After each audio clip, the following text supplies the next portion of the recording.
course, this is the Bob Waller Enduro kart that David Sagan has got the privilege of showing off. This is quite a piece. Got some history behind this one. That's pretty cool. Yes, it is. Yep, it is a very, very special kart.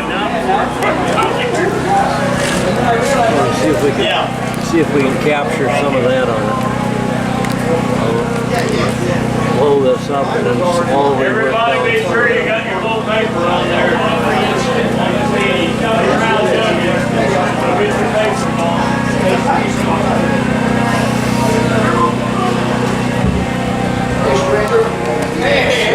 This kart is a work of art.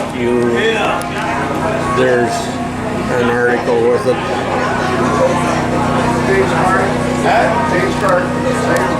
You lay right down in this kart. And you have raised places for your toes to go on the bodywork.